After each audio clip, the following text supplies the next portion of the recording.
جس عشق کی کہانی ہم چھیڑنے لگے ہیں وہ نکما نہیں کرتا، وہ مٹی میں بیٹھے ہوئے بلال کو اٹھا کے کعبے کی چھت پہ رکھ دیتا۔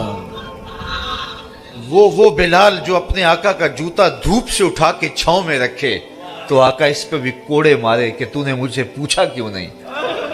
تو بلال کہے کہ جناب جوتا دھوپ میں خراب ہو رہا تھا تو میں نے چھاؤں میں رکھ دیا تاکہ خراب ہونے سے بچ جائے۔ آقا یہ بات ماننے کے لیے تیار نہ ہو اور کوڑے مارے۔ کوئی گزرتا ہوا آدمی پوچھے جناب اس کو کوڑے کیوں مار رہے ہو، تو وہ کہے کہ یہ اپنی اوقات بھول رہا ہے، یہ خوئے غلامی اس کی بدل رہی ہے، میں اس کو سکھا رہا ہوں کہ تو ذات کا غلام ہے۔ کوڑے مارے جا رہے۔ اقبال نے کہا تھا غلامی کیا ہے، ذوق حسن و زیبائی سے محرومی، جسے زیبا کہیں آزاد بندے ہے وہی زیبا، بھروسہ کر نہیں سکتے غلاموں کی بصیرت پر کہ دنیا میں فقط مردان حر کی آنکھ ہے بینا۔ تو غلام ہوتا ہے۔ حضرت حسان بن ثابت رضی اللہ تعالی عنہ کہتے ہیں کہ میں رہنے والا تو مدینے کا تھا، لیکن ایک بار میں مکے میں گیا تو میں نے دیکھا کہ کھجور کی رسی میں ایک کالے رنگ کے شخص کو لوگوں نے پرویا ہوا ہے اور مکے کی گلیوں میں گھسیٹ رہے۔ تو میں نے پوچھا کہ یہ شخص کون ہے، تو لوگوں نے کہا اس کا نام بلال ہے۔ تو میں نے کہا کس جرم کی سزا اسے دے رہے ہو؟ تو انہوں نے کہا کہ یہ ایک نئے دین میں داخل ہوا ہے اور ہم اس کو منحرف کرنا چاہتے ہیں۔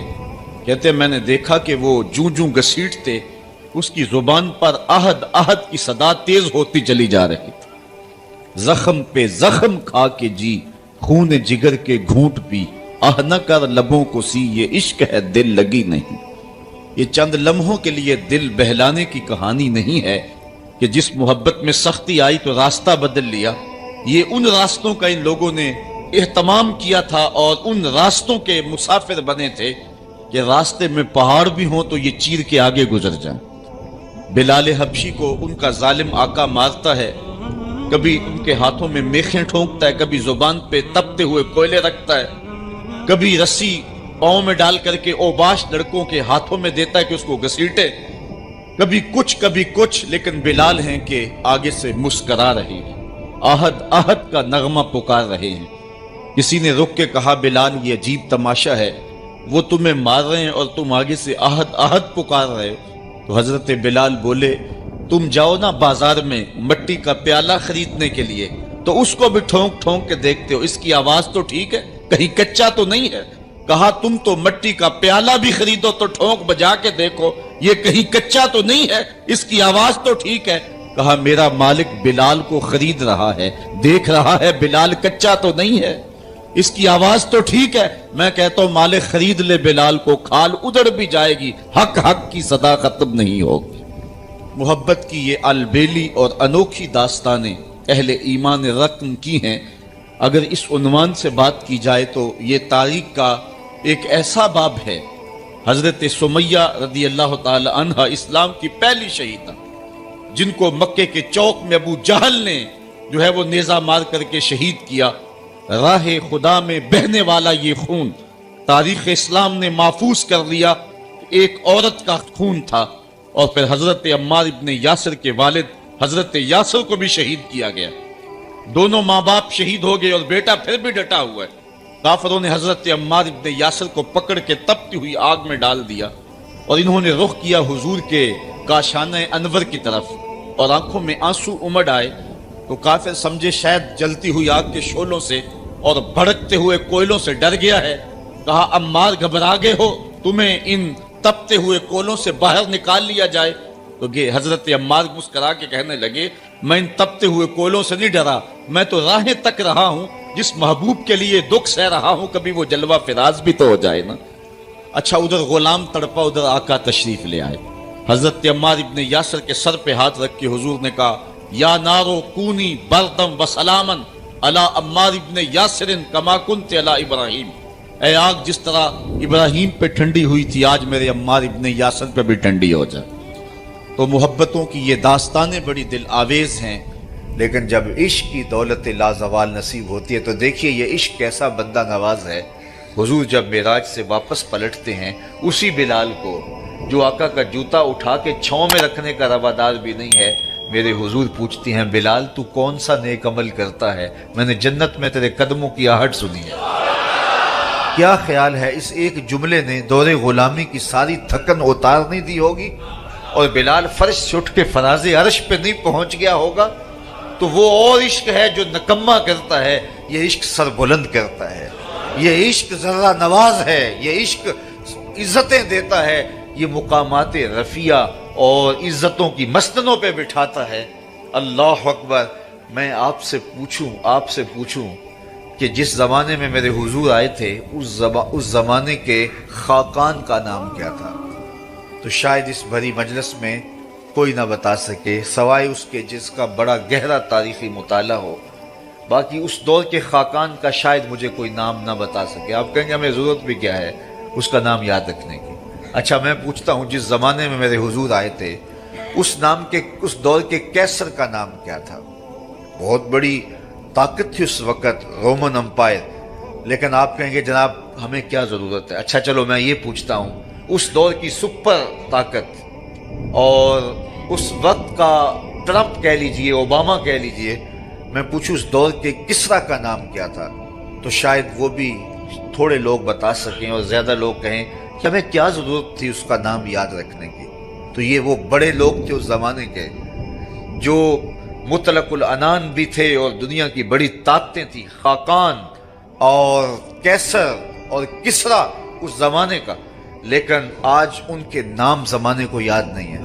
لیکن اگر میں اس مجلس میں موجود سب سے کم عمر بچہ تلاش کر کے اسے پوچھوں کہ میرے حضور کے مؤذن کا نام کیا تھا، تو وہ سر اٹھا کے بلال حبشی کا نام لے گا یا نہیں لے گا؟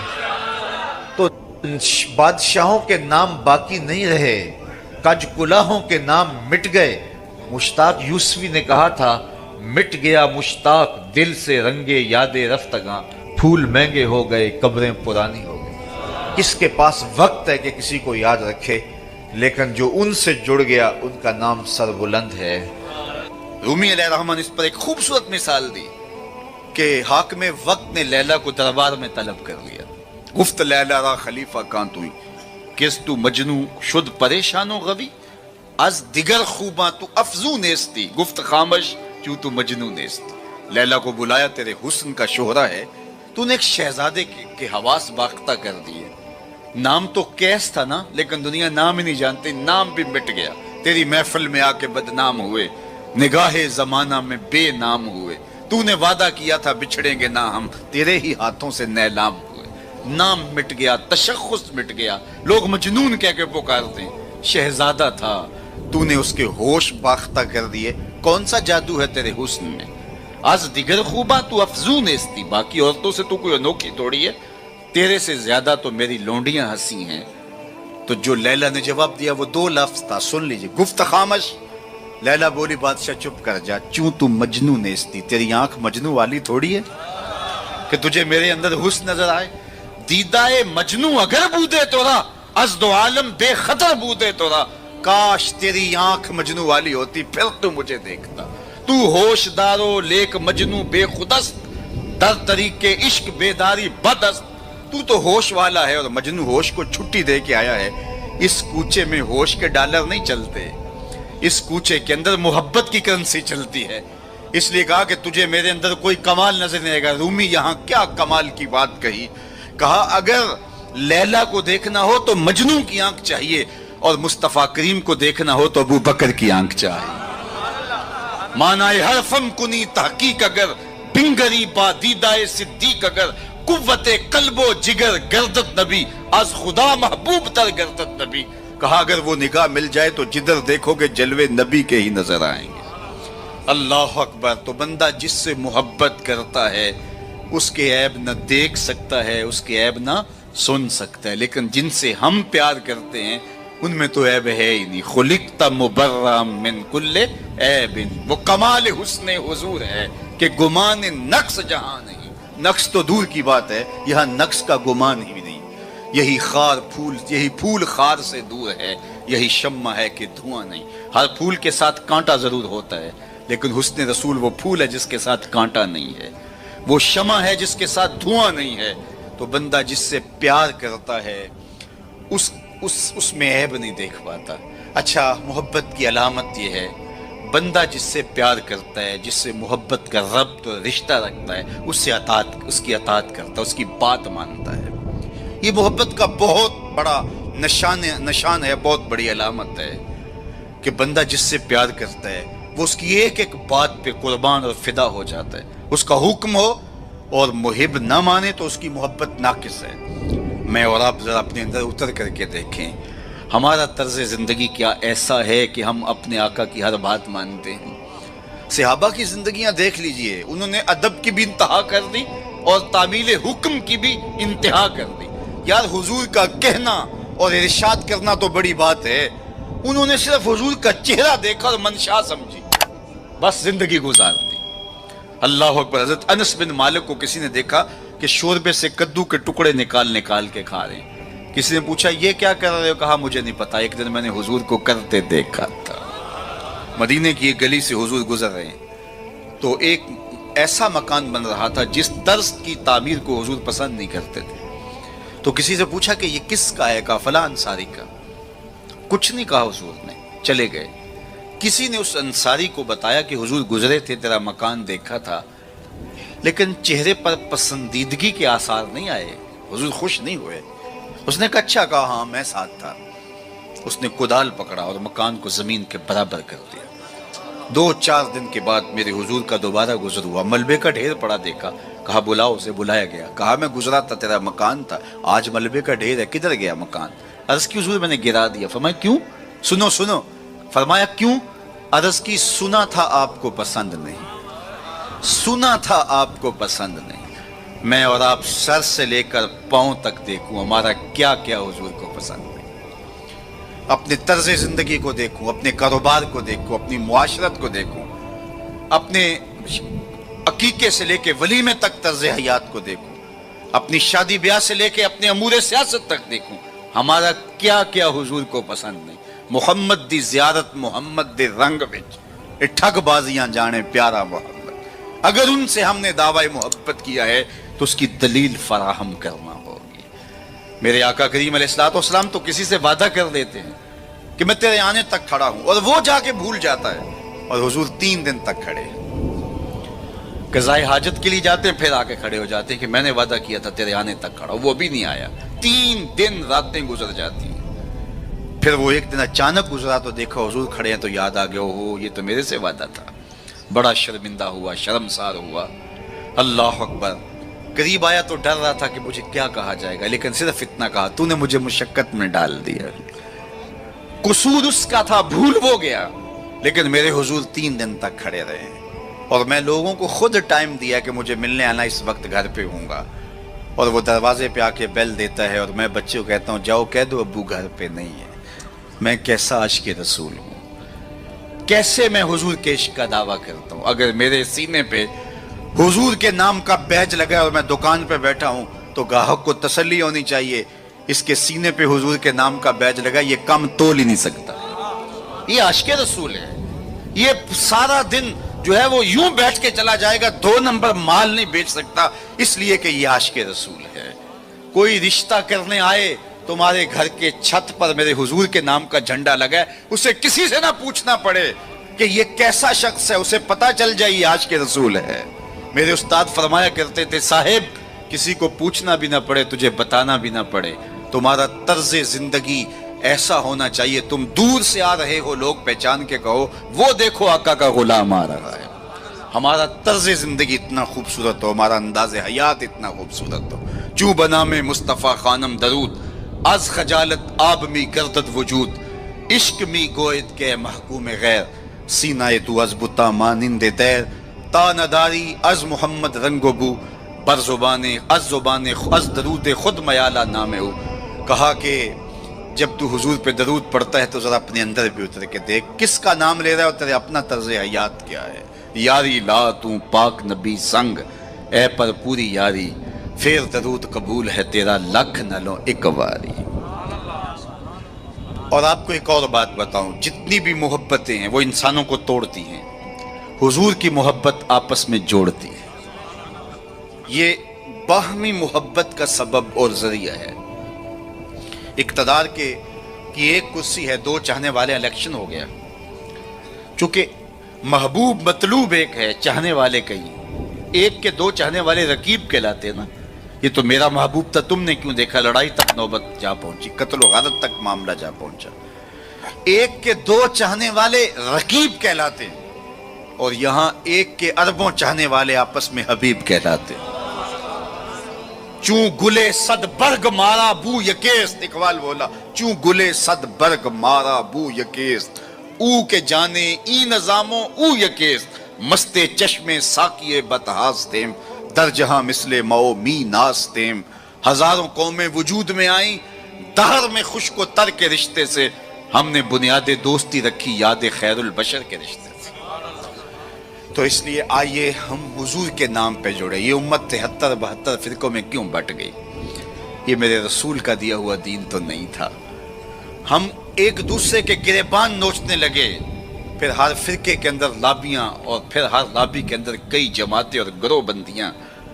حضور نے تو ہمیں وحدت کا درس دیا تھا، حضور نے ہمیں محبت کا سبق پڑھایا تھا. میں آج بھی پوری دنیا پہ یہ کہتا ہوں، آؤ محبت رسول پہ آ جاؤ. محبت رسول پہ آ جاؤ گے تو فرقے خود بخود دم توڑتے چلے جائیں. یہ ہماری محبت ناقص ہے کہ ہم آپس میں الجھ رہے ہیں. اگر محبت کامل ہو تو پھر ایک ایسی برادری بنتی ہے جس میں صہیب روم سے آتے ہیں، سلمان فارس سے آتے ہیں، بلال حبشے سے آتے ہیں، صدیق اکبر مکے سے ہیں، سعد مدینے سے ہیں، لیکن آپس میں اخوت پیدا ہوتی ہے. یہ بھائی چارے کی بنیاد اور ضمانت ہے. تو چوں گلے صد برگ مارا بو یکیست، او کے جانے ای نظاموں او یکیست. میرے استاد ایک شعر جھوم کے پڑھا کرتے تھے، اور آج میں وہ آپ کی نظر کر رہا ہوں، آپ کے ذوق کی تسکین کے لیے، کہ محمد کی وساطت سے محبت تیری میری ہے. میں آپ کے شہر میں پہلی مرتبہ آیا ہوں. دارالسلام کا نام سنا تھا. یہاں ایک سنی کانفرنس کسی زمانے میں ہوئی تھی، سروں کا ہجوم تھا، محبتوں کی کیفیات تھی. مجھے شوق تھا کہ میں بھی اس بستی کے مکینوں کو دیکھ آؤں، لیکن آپ کی آنکھوں میں چمکتا ہوا پیار، پیشانیوں پہ لکھی ہوئی محبت. میرا تو آپ کا پہلا تعارف ہے، میری آپ کی برادری الگ ہے، میرا آپ کا کوئی کاروباری سانج نہیں ہے، لیکن آپ کے دل میں میرے لیے محبت اور میرے دل میں آپ کے لیے دعائیں. یہ رشتہ قائم کیسے ہوا؟ تو میرے استاد جھوم کے پڑھا کرتے تھے، محمد کی وساطت سے محبت تیری میری ہے. محبت اصل ہے ان کی، نہ تیری ہے نہ میری. تو یہ وہ بنیاد ہے محبت کی. اور ایک بات اور کروں کہ جتنی بھی محبتیں ہیں، وہ غالب نے کہا تھا نا، عشق نے غالب نکما کر دیا، ورنہ ہم بھی آدمی تھے کام کے. ایک وہ عشق بھی ہے جو اچھے بھلے انسان کا بیڑا غرق کر کے رکھ دیتا ہے، اور وہ منہ چھپاتا پھرتا ہے. وہ عشق نکما کر دیتا ہے، صلاحیتوں کو جو ہے وہ زائل کر دیتا ہے. ایک وہ عشق ہے، اور یہ وہ عشق ہے جو بلال کو پستیوں سے اٹھا کے کعبے کی چھت پہ کھڑا کر دیتا ہے. یہ بندہ نواز عشق ہے.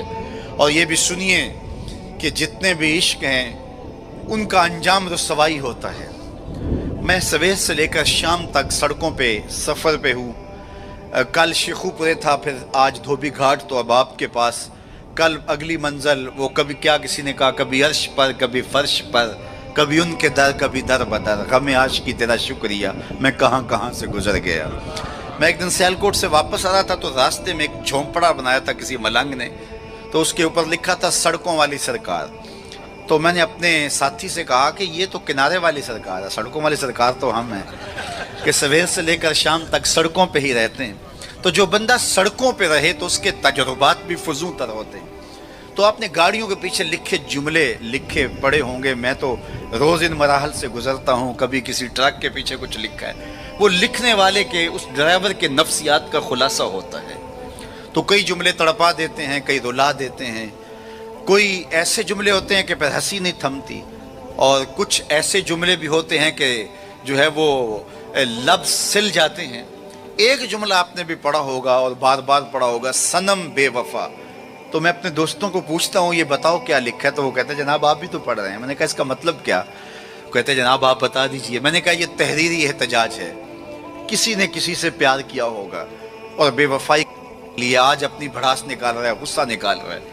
تو میں کہا صاحب تو نے پیار اس سے کیا جس نے بے وفائی کی، آ تجھے اس چوکھٹ پہ لے چلوں. جو ہاتھ پکڑتے ہیں تو حشر کے دن بھی نہیں چھوڑتے. تو محبت کا ربط ان سے قائم کیجئے، محبت کا رشتہ ان سے قائم کیجئے جو تمہارے لیے عزت کا باعث ہے۔ تم محبوب کا نام نہیں چھپاتے رہو گے، بلکہ تمہارے لیے قرار جاں ہے، تمہارے لیے تسکین جاں ہے ان کا نام، اور ان کا ذکر تمہارے لیے راحتوں کا سما، تو ان کا ذکر راحتوں کا سما اور تسکین اور قرار کا ذریعہ بن جائے گا۔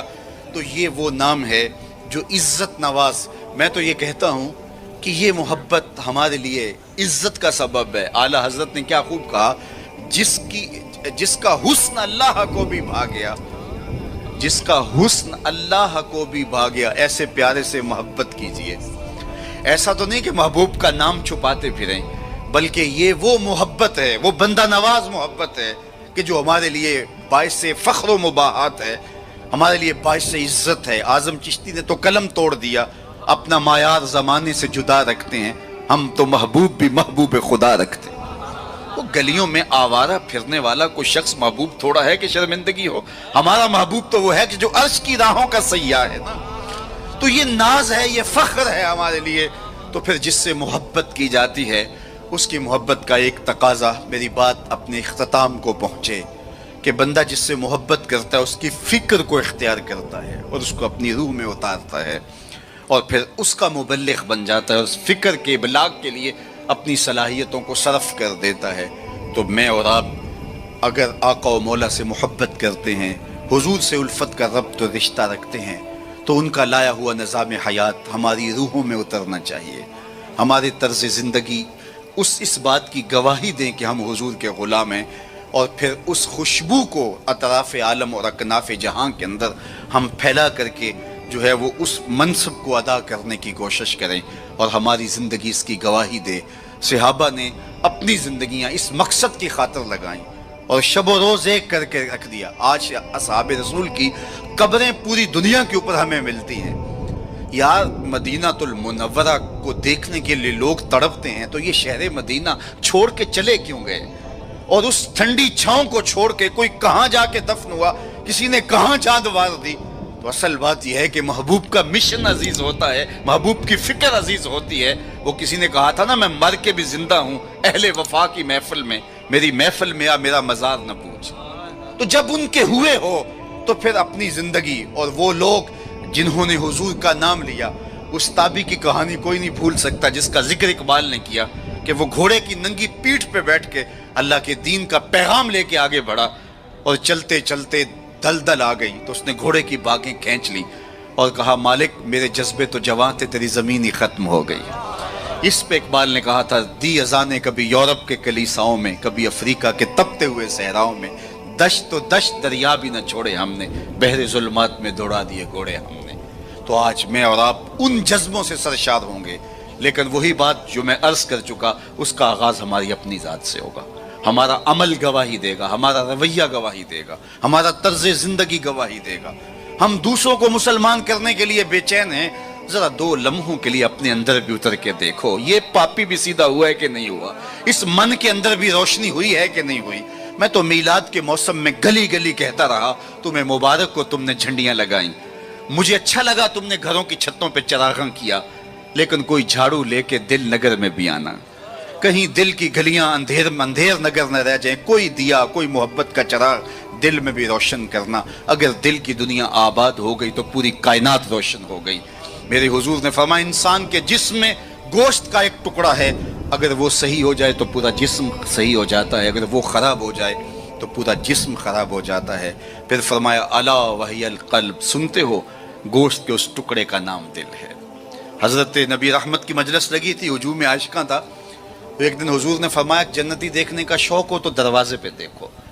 کہتے ہم نے دیکھا ایک بوڑھا شخص ہاتھ میں جوتا پکڑا ہے بائیں ہاتھ میں، اور تازہ آثار وضو اس کی داڑھی پر نمایاں ہیں، تو وہ مسجد میں داخل ہوا۔ خیر اگلا دن ہوا تو پھر کہا، اگر کسی کو جنتی دیکھنے کا شوق ہے تو دروازے پہ دیکھو۔ ہم نے کہا دیکھیے آج کون خوش نصیب آتا ہے، تو وہی بزرگ دوبارہ آئے، بائیں ہاتھ میں جوتا پکڑا ہے اور آثار وضو چہرے پہ حویدہ ہیں۔ تیسرا دن آیا تو پھر کہا، جنتی دیکھنے کا شوق ہے تو دروازے پہ نظریں رکھو۔ ہم نے دیکھا تو وہی بزرگ اسی حالت میں آئے۔ مجلس ختم ہوئی تو میں ان بزرگوں کے پیچھے چل پڑا۔ حضرت عبداللہ بن عمر کہتے ہیں کہ میں جب پیچھے چلا تو انہوں نے کہا، کیسے میرے پیچھے آ رہے ہو؟ میں نے کہا ابا جی سے کوئی شکر رنجی سی ہو گئی ہے, لڑائی سی ہو گئی ہے, تو میں 3 دن آپ کے پاس گزارنا چاہتا ہوں, تو مجھے آپ رکھ لیں گے؟ انہوں نے کہا کوئی بات نہیں, آ جاؤ. کہتے ہیں میری آرزو تھی کہ میں دیکھوں کہ یہ عمل کون سے کرتا ہے. حضور نے فرمایا جنتی دیکھنا ہے تو دروازے پہ دیکھو, اور 3 دن یہی آتا رہا. کہا, اس نے کہا کوئی بات نہیں, آ جاؤ. میں ساتھ چلا گیا. رات جب سوئے تو میں نے چادر اوڑھ لی, اور میں اس طاق میں تھا کہ دیکھوں کہ یہ عمل کون سے کرتا ہے. لیکن وہ ساری رات سویا رہا. اتنا تھا, جب کروٹ بدلتا تھا تو رب کے نام لیتا تھا. اس کے علاوہ صبح اٹھے, میں بھی اٹھا, نماز فجر ادا ہوئی, ناشتہ کیا, کھیتوں میں چلے گئے, باغ میں پانی کیا, گوڈی کی جو بھی معمولات تھے, ظہر پڑی, مغرب عشاء, رات ہوئی تو پھر سو گئے. میں نے سوچا کل میری وجہ سے ہو سکتا ہے معمولات ترک کیے ہوں, لیکن معمولات کا عادی شخص روز معمولات ترک نہیں کر سکتا. تو دیکھتے ہیں کہ آج کیا ماجرا ہوتا ہے. میں سو گیا بظاہر, لیکن جاگ رہا تھا. لیکن وہ ساری رات سویا رہا, صرف کروٹ بدلے تو رب کا نام لے. کہا خیر وہ وقت دن بھی گزرا. تیسرا دن گزرا تو جب 3 دن بیت گئے, صبح ناشتہ ہوا تو میں نے کہا کہ میری ابا جی سے کوئی لڑائی نہیں ہوئی تھی, کوئی میرا الجھاؤ نہیں ہوا تھا. میں نے حضور سے سنا کسی نے جنتی دیکھنا ہے تو دروازے پہ دیکھو. 3 دن آپ ہی بابا جی آتے رہے, لیکن مجھے تو کچھ دکھائی نہیں دیا. 3 راتیں اور 3 دن میں نے آپ کے ساتھ گزارے. تو وہ بزرگ فرمانے لگے کہ اے ابن عمر, ایسی کوئی بات نہیں ہے کہ میں نے تمہاری وجہ سے کوئی عمل چھپایا ہو. میرے وہی معمولات ہیں جو تم نے 3 دن میں دیکھے. کوئی الگ سا عمل ایسا نہیں تھا جو تم سے میں چھپا لیا ہو. لیکن ایک میرا عمل تم نہ دیکھ پائے, اور وہ اگر تم اور بھی دن میرے ساتھ گزارتے تو نہ دیکھ پاتے. تو مجھے تجسس ہوا. میں نے کہا کہ وہ عمل کون سا ہے؟ تو وہ فرمانے لگے تم نے محنت کی, 3 دن رہے, میں تمہیں بتا دیتا ہوں. تو اس بزرگ نے ایسے سینے پہ ہاتھ رکھا, دل والی جگہ پہ, اور کہا اے ابن عمر, یہ جو سینے میں رکھا ہوا دل ہے نا, اس میں کسی مومن کا بغض نہیں ہے. تو اس میں کسی مومن کے لیے نفرت نہیں رکھی ہے, بغض نہیں رکھا ہے. تو آج میں اور آپ جنت کے مسافر بننا چاہتے ہیں تو اس اندر کی دنیا کو صاف کیجئے, اور جب اس میں جھاڑو دیں گے اور اس کی صفائی کریں گے تو پھر محبوب کے جلوے آپ کو یہاں دکھائی دیں گے. نہ مسجد وچ نہ مندر وچ, لب یار نو اپنے اندر وچ, وفی انفسکم افلا تبصرون. تو آئیے میں اور آپ اپنے باطن کی صفائی کے لیے کوشاں ہوں. زندگی لمحہ لمحہ ٹوٹ رہی ہے, اور میں اور آپ ایک ایک سانس کر کے اپنی زندگی کو توڑ رہے ہیں. یہ اٹھتے ہوئے قدم ہیں, سیدنا علی المرتضیٰ فرماتے ہیں. یہ ہماری جو سانسیں ہیں یہ اٹھتے ہوئے قدم ہے, یہ پگھلتی ہوئی برف ہے جو ہمیں موت کے قریب لے جا رہی ہے. ایک بزرگ کہتے ہیں مجھے یہ سمجھ نہیں تھی کہ یہ جو قرآن نے کہا ان الانسان لفی خسر, بے شک انسان خسارے میں ہے. تو میں نے کہا یہ خسارے میں کہاں ہے؟ کہاں گھاس پھونس کے جھونپڑے اور کہاں علی نصب گھر اور بنگلے, انسان تو آگے جا رہا ہے. تو یہ خسارے میں کیوں کہا گیا؟ تو میں سمرقند کے بازار سے گزر رہا تھا, وہاں ایک آدمی پھٹے پہ رکھ کے برف بیچ رہا تھا اور ساتھ آوازیں لگا رہا تھا. آج کل تو یہاں وہ پاپڑ بیچنے والے بھی آوازیں لگاتے ہیں. تو وہ سمرقند کے بازار میں برف رکھ کے بیچ رہا تھا اور ساتھ آواز لگا رہا تھا ارحمو ارحمو علی من یذوب راس مالہ, او گزرنے والوں میرے پہ ترس کھاؤ, میں ایسا تاجر ہوں جس کا راس المال پگھلتا چلا جا رہا ہے. کیونکہ برف ایک ایسا سودا ہے جو گاہک کا انتظار نہیں کرتا. آپ کپڑا بیچتے ہیں, آج گاہک نہیں آئے, ہو سکتا ہے کل 4 آنے مہنگا بیچ لیں. آپ پیٹرول بیچتے ہیں, ہو سکتا ہے پڑا پڑا 6 روپے اوپر چلا جائے, آپ کروڑوں کے فائدے میں چلے جائیں. لیکن اگر برف کا کل گاہک آپ بھی آ گیا اور مہنگی بھی ہو گئی, برف ہی نہیں ہوگی. تو وہ کہتا ہے لوگوں میرے پہ رحم کرو, مجھ سے برف لو. میں ایسا تاجر ہوں جس کا راس المال پگھلتا چلا جا رہا ہے. ارحمو ارحمو علی من یذوب راس مالہ. تو قدم رک گئے اور کہا کہ مجھے ان الانسان لفی خسر کا ترجمہ سمجھ میں آ گیا. جس طرح تیری برف پگھلتی جا رہی ہے میری زندگی پگھلتی جا رہی ہے, تیری برف قطرہ قطرہ پگھل رہی ہے, میری زندگی سانس سانس پگھل رہی ہے. اگر تو اب بیچ لیتا ہے, اس کے بدلے درہم لے لیتا ہے, دینار لے لیتا ہے, پارچہ جات لے لیتا ہے, کوئی جنس لے لیتا ہے, تجھے 4 آنے بچ جائیں گے. اور میں بھی ان سانسوں کے بدلے درود پڑھ لیتا ہوں, ان سانسوں کے بدلے نماز پڑھ لیتا ہوں, سانسوں کے بدلے قیام کرتا ہوں, رکوع کرتا ہوں, سجود کرتا ہوں, کسی دکھی کے کام آ جاتا ہوں, کسی پریشان حال کی پریشانی دور کر دیتا ہوں, تو یہ میری سانسیں کام آ گئی. تو آج وقت ہے, وہ کسی پنجابی شاعر نے کہا تھا نا, آج ساوی نے کھلے راوی نے انج ٹوک نوکھڑے ٹکڑے نہیں. آج وقت ہے, آج فرصت ہے. وہ فقیر کھڑا تھا بازار میں رو رہا تھا, تو کسی نے گزرتے ہوئے کہا بابا کسی نے مارا ہے, تنگ کیا ہے؟ کہا نہیں کوئی ایسا ماجرا نہیں ہوا، ان کے رویے نے رلا دیا۔ کہا کیا مطلب؟ کہا ان کو دنیا میں کھوئے ہوئے دیکھا، دل میں ترس جاگا، تو میرا خیال ہوا ان بندوں کی اور رب کی صلح نہ کروا دوں۔ تو کہا پھر کیا ہوا؟ کہا میں نے اس سے بات کی، آواز آئی لے آ میری چوکھٹ پہ، ایک آنسو سے سارے گناہ معاف کر دوں۔ میں بڑا خوش ہوا، میں ان سے بات کی، یہ الٹا میرا مذاق اڑانے لگے، جا بابا اپنا کام کر، تمہیں کیا پتا ہوتا ہے دنیا اور دنیا داری کیا ہوتی ہے۔ تو وہ تو مان رہے، یہی نہیں مان رہے، تو مجھے اس پہ رونا آ گیا۔ خیر وقت گزر گیا، اگلے دن وہی شخص قبرستان کے قریب سے گزرا، دیکھا وہ فقیر وہاں کھڑا بھی رو رہا تھا۔ کہا بابا بازاروں میں بھی روتا ہے، قبرستانوں میں بھی روتا ہے، آج کیا ماجرا ہے؟ کہا کہانی کل والی ہے۔ کہا کیا مطلب؟ کہا ان سے مایوس ہو گیا تو آج ادھر نکل آیا، اور میرا خیال ہوا آج ان کی اور رب کی صلح کرواؤں۔ تو تجسس سے پوچھا آج کیا بنا؟ کہا آج یہ مان گئے وہ نہیں مانتا، کل وہ مانتا تھا یہ نہیں مان رہے تھے، اور آج یہ مانتے ہیں وہ نہیں مانتا۔ وقت پر کافی ہے ایک قطرہ بھی آب خوش ہنگام کا، جل گیا جب کھیت برسا می تو پھر کس کام کا۔ آئیے میں اور آپ اپنے رب سے اپنے تعلق کو جوڑ لیں، اپنی زندگی کو کبھی بھی نماز سے محروم نہ رہنے دینا، سونے سے قبل 5 انگلیاں بھی گن لینا اور 5 نمازیں بھی گن لینا۔ اس شخص سے بڑا بدبخت کوئی نہیں ہے جو رب کے حضور سجدہ ریز نہیں ہوتا ہے۔ یہ بد نصیبی ہے کسی شخص کی کہ اس کی پیشانی کو سجدے کا نور نصیب نہ ہو۔ بعض لوگ کہتے ہیں میں نہیں کرتا سجدہ، میں کہتا ہوں تو کون ہے بدبخت، تجھے رب اپنی چوکھٹ پہ بلاتا ہی نہیں۔ اتنا بد نصیب ہو گیا ہے کہ تجھے دھتکار دیا گیا، حیا علی الصلاح حیا علی الفلاح، 5 وقت صدائے دل نواز سنتا ہے لیکن تیرے قدم نہیں اٹھتے، تجھے توفیق نصیب نہیں ہوتی۔ اس سے معافی مانگ اور اپنی زندگی کو سجدوں سے آباد کر۔ مخلوق خدا کے ساتھ شفقت یہ اللہ اس کے رسول کی قربت کا ذریعہ ہے۔ میرے والد گرامی فرمایا کرتے تھے اگر تم چاہو کہ حضور تم سے پیار کریں تو حضور کی امت سے پیار کیا کرو۔ آپ کسی کے بچے کی گال سہلائیں، اس کو پیار کریں تو اس کے باپ کے دل میں آپ کے لیے پیار پیدا ہو جاتا ہے۔ تو حضور کی امت سے پیار کریں گے تو حضور تم سے پیار کریں گے۔ اللہ آپ کو سلامت رکھے، دنیا آخرت کی برکتیں آپ کی روحوں میں ڈال دیں۔ اقبال کے سارے کلام کا رس نچوڑیں تو خلاصہ یہ نکلتا ہے محمد سے وفا تو نے تو ہم تیرے ہیں، یہ جہاں چیز ہے کیا لوح و قلم تیرے ہیں۔ اقبال کہتے ہیں حضور سے وفا کرو، قلم بھی تمہیں دے دیں گے، تختی بھی تمہیں دے دیں گے، پھر جو لکھنا ہوا خود ہی لکھ لینا، پھر تمہاری تقدیر کے فیصلے کہیں اور نہیں ہوں گے، خدا بندے سے خود پوچھے گا بتا تیری رضا کی، لیکن شرط ہے کہ تم ان کے ہو جاؤ۔ وآخر دعوانا ان الحمد للہ رب